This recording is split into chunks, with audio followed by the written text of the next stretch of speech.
일오불사 편시타임. 터럭 하나라도 다르면 그 사람이 아니다.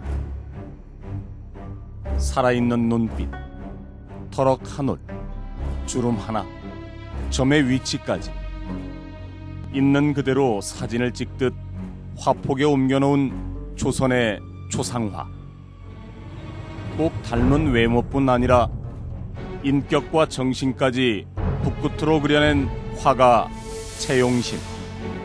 그전의 초상화들은 하나의 그리기에 급급했다면 채용신의 초상화는 이제 혼을 담았다는 거죠. 인물을 기록하는 초상화에서 온전한 예술작품으로 초상화를 승화시킨 조선시대 초상화의 대가. 그는 석지 채용신이다.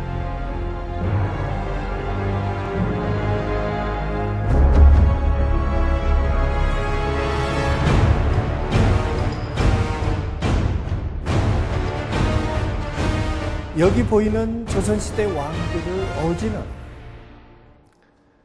도화서 화원 중에서 선택된 최고의 어진 화사들이 그렸습니다.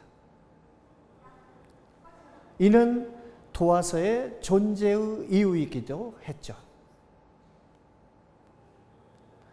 하지만 왕권이 약화된 구한말, 갑오개혁으로 도화서는 사라지고 맙니다.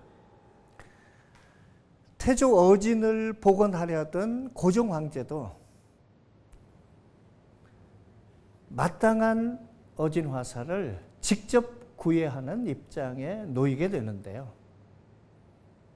바로 그때 한 사람이 어진 화사로 첨가가 됩니다. 1883년 조선. 조정에 흥미로운 상소 하나가 올라온다. 이제 신식문물인 사진이 있으므로 폐하의 어진과 신하들의 초상화를 그리는 도화서를 폐지하고 이를 사진으로 대체하는 것이 옳은 줄로 아뢰옵니다. 상소를 올린 이는 중국에서 사진술을 배워 자신의 집에 사진관을 열었던 개화파 황철이었다. 그의 상소는 받아들여지지 않았다.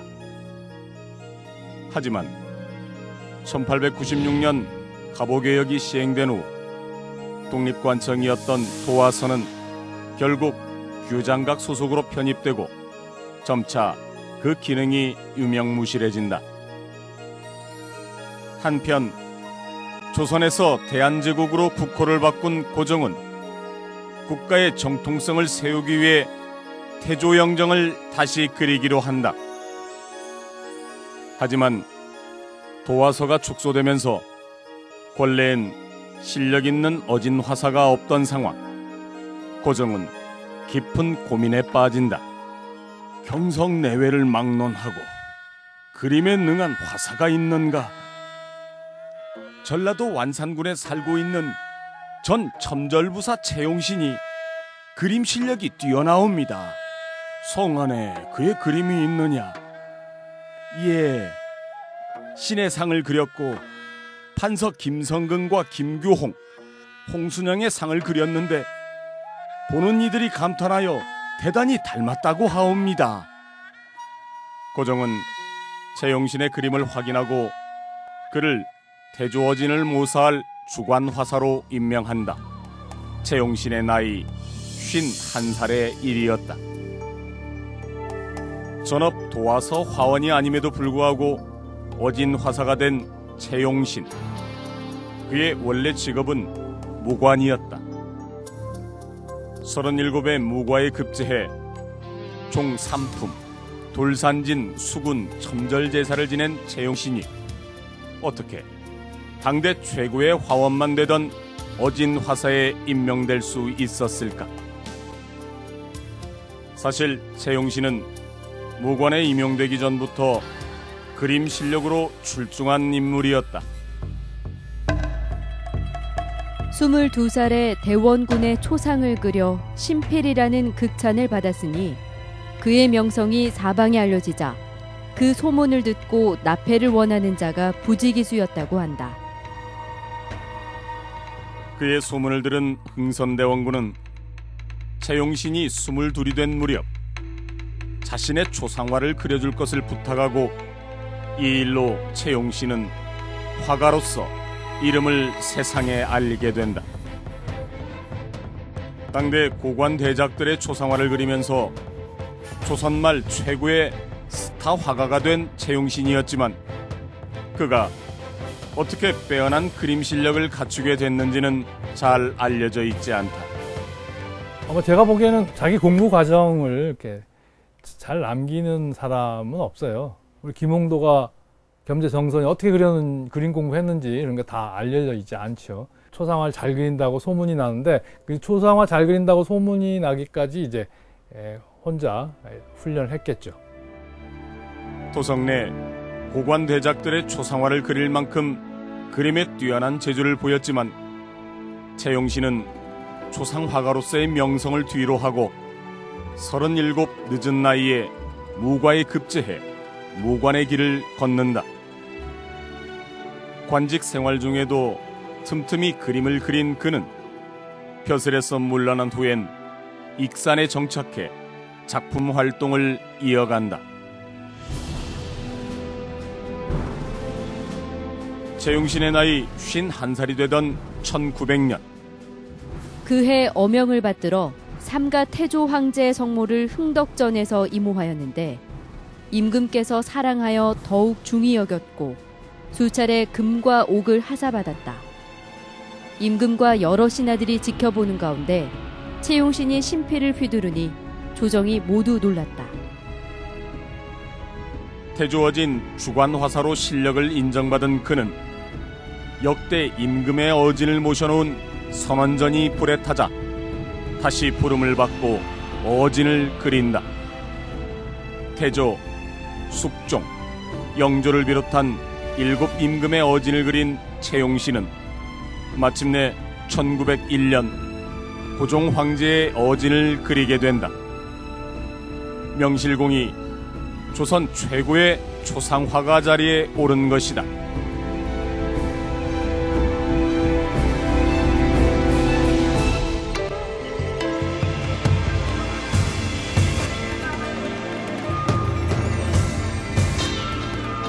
화폭에서 숨을 쉬고 있는 듯한 고종 황제. 사진 속의 모습보다 더욱 실감나는 세밀함이 살아있는 초상이다. 일오불사 편시타인. 터럭 한 올이라도 다르면 그 사람이 아니라는 조선 초상화의 정신은 대상 인물의 외면뿐만 아니라 그의 성품까지도 오롯이 담아내는 전신사주의 정신으로 그려진다. 조선시대 때 초상화의 특징은 외형적으로는 머리카락 하나도 소홀히 다루지 않는 그 핍진하게 묘사하는 그런 리얼리즘의 특징이 있고요. 또 내적으로는 그 주인공의 성격을 포함한 내면 세계를 온전히 담는 이러한 그 전신 기법을 가지고 있어요. 전신사조라는 극단적인 리얼리즘을 추구한 조선 초상화의 비밀은 가느다란 붓으로 이마나 눈가의 주름을 표현하는 수준을 넘어 인물의 피부까지 느낄 수 있게 하는 육림은 기법이라는 세필 기법에 있다. 조선시대 때 초상화만이 가지고 있는 그 특징 육림은 기법이라 해서 살갗 표현을 아주 실감나게 표현하는 그런 특징을 가지고 있습니다. 조선 후기 때는 그 육림을 따라서 그리는 방법은 보편적인 거였었어요. 얼굴, 보통 우리가 초상화를 시작하기 전에 저희도 그 초상화 그 기법책을 보게 되면 조선 후기 때까지는 그 기법을, 그러니까 그 책에 나와 있는 육림을 따라 그리는 방법이 하나의 뭐 패턴화되어 있었죠. 그렇지만 채용신은 이 패턴하고 약간 틀립니다. 예, 그보다 더욱더 정교해지기 시작하는 거죠. 이른바 석지필법이라 일컬어지는 채용신의 육림은 그는 엄청난 밀도의 세필을 통해 이전의 육림은보다 훨씬 완성도 높은 사실적인 얼굴을 묘사해낸다. 가장 완벽한 초상화를 만들었다. 모든 게 흠잡을 데가 없어요. 이 비례부터 얼굴에 나타나 있는 그 육림에 따라서 그리는 그 석지필법. 그러니까 이 땀방울 막 그 땀구멍을 그리는 그런 기법이라고 이야기해요. 저는 그렇게 표현을 하는데요. 경량한 세필로 땅구멍 그릇이 아주 거의 막 0. 몇 미리 피를 막 거의 점 찍듯이 그래서 이 얼굴을 표현을 합니다. 이 얼굴에 무수히 많은 그 석재필법, 그러니까 이 땅구멍 같은 조금 좁쌀 같은 필들이 굉장히 무수히 이렇게 찍어서 콕콕 찍는 거죠. 찍어서 이 명암을 표현을 하거든요. 그 기법을 보고 아마 굉장히 저도 감탄을 많이 하게 됐는데요.